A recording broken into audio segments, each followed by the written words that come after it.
Why most people never reach their full potential. There is a version of you that is extraordinary. A version that wakes up with purpose, builds something meaningful, and leaves a real mark on this world. Most people catch glimpses of that version, in quiet moments, in daydreams, in that burning feeling late at night when you wonder what you are truly capable of. And yet, for the vast majority of human beings alive right now, that version stays hidden. Locked away. Unreachable. Not because of bad luck.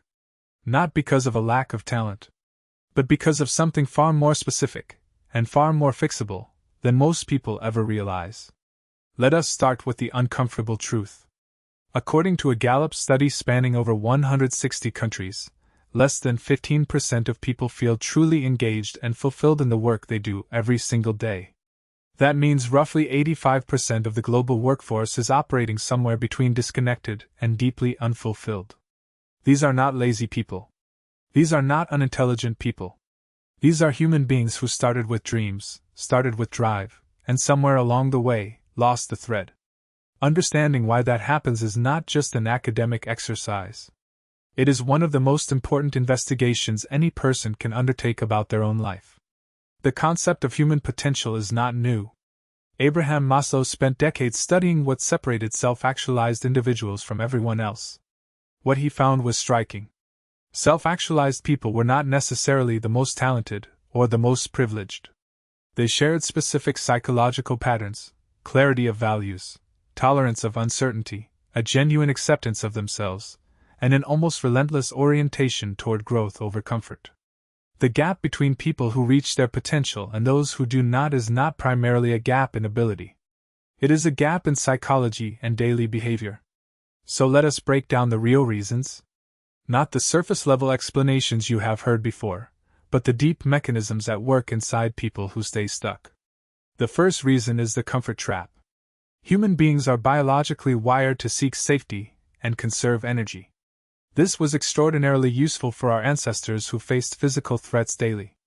But in modern life, that same survival mechanism quietly destroys ambition. When you avoid a difficult conversation, when you stay in a job that bores you, when you scroll through your phone instead of starting that project, your nervous system is doing exactly what it evolved to do. It is keeping you safe from discomfort. The problem is that every meaningful achievement in human history sits on the other side of sustained discomfort. Michael Jordan was cut from his high school basketball team.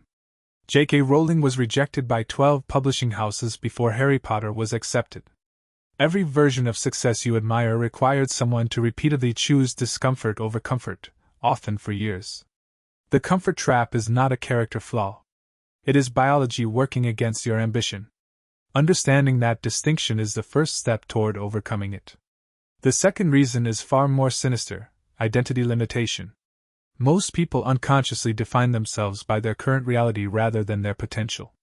When a person says, "I am just not a morning person," or "I have never been good with money," or "I am not the kind of person who starts a business," they are not describing facts. They are describing a story. And here is what neuroscience confirms: the brain will consistently filter experience to match your existing self-concept. Psychologist Carol Dweck spent 30 years researching this and called it the difference between a fixed mindset and a growth mindset. People with fixed mindsets believe their qualities are carved in stone. People with growth mindsets believe abilities are developed through effort. The extraordinary part of Dweck's research is that students who were simply taught about the growth mindset concept showed measurable improvements in academic performance within weeks. Identity is not destiny. But an unexamined identity absolutely becomes one. The third reason is the absence of a clear, compelling vision. Most people navigate life reactively. They respond to what is in front of them: the urgent email, the financial pressure, the expectations of others, and they never take serious time to define what they actually want their life to look like. Research from Dominican University found that people who write down specific goals are 42% more likely to achieve them than people who simply think about those goals. But writing goals is not even the deeper issue.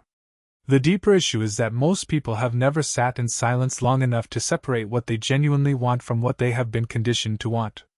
Your parents' dreams, your culture's expectations, and social media comparison have all layered over your authentic vision like coats of paint. Peeling those back requires deliberate, uncomfortable introspection that most people never commit to. Now let us go deeper, because these first 3 reasons are just the foundation. The 4th reason people never reach their potential is what psychologists call chronic inconsistency. Most people have moments of extraordinary motivation. They watch an inspiring video, they have a powerful conversation, they experience a health scare or a setback, and suddenly they are ready to change everything. They sign up for the gym. They start the journal. They outline the business plan. And then, 2 weeks later, they are back where they started. This is not weakness. This is the natural decay curve of motivation. Motivation is an emotion, and like all emotions, it fluctuates. What separates high achievers from the rest is not that they feel more motivated. It is that they have built systems and environments that produce behavior regardless of how they feel on any given morning. James Clear, in his best-selling book Atomic Habits, demonstrates that a 1% daily improvement compounds into a 37 times improvement over 1 year. The math is stunning. But even more stunning is how consistently people abandon small, boring, consistent actions in search of dramatic transformations that never come. The 5th reason is deeply social, surrounding yourself with people who have normalized limitation. Jim Rohn famously said you are the average of the 5 people you spend the most time with. Modern research increasingly supports this intuition. A Harvard study tracking thousands of people over decades found that behaviors, including weight, happiness, and ambition, spread through social networks like viruses. If everyone around you believes that struggling financially is just how life is, that working a job you hate is noble sacrifice, or that dreaming too big is arrogance, those beliefs will seep into you over time. Not through argument, but through osmosis. Through casual comments at dinner. Through the look someone gives you when you share an ambitious goal. Your environment is constantly shaping your ceiling. Changing your environment, or strategically adding new influences through books, communities, mentors, and courses, is not optional. It is essential. The 6th reason is perhaps the most painful: the relationship with failure. In cultures around the world, failure is treated as a verdict rather than a data point. Children are graded and ranked from early ages, building a neural association between making mistakes and losing value as a person. By adulthood, most people have constructed elaborate avoidance strategies around anything that might lead to public failure. They pursue vague goals they cannot truly fail at. They never fully commit, so they always have the psychological exit of, "I never really tried." They watch others take risks and build elaborate narratives for why those people got lucky. This avoidance of failure is, in practice, the avoidance of growth itself. Because growth only happens at the edge of your current ability, and the edge of your current ability is precisely where failure is most likely to occur. Every person you consider extraordinary has a private relationship with failure that most people never see, a tolerance for it, even a respect for what it teaches, that separates them fundamentally from those who remain stuck. The 7th and final reason ties everything together: the absence of daily intentionality. Most people live by default. They wake up without a plan, react to whatever the day presents, fill their evenings with passive consumption, and then wonder why years have passed without visible progress.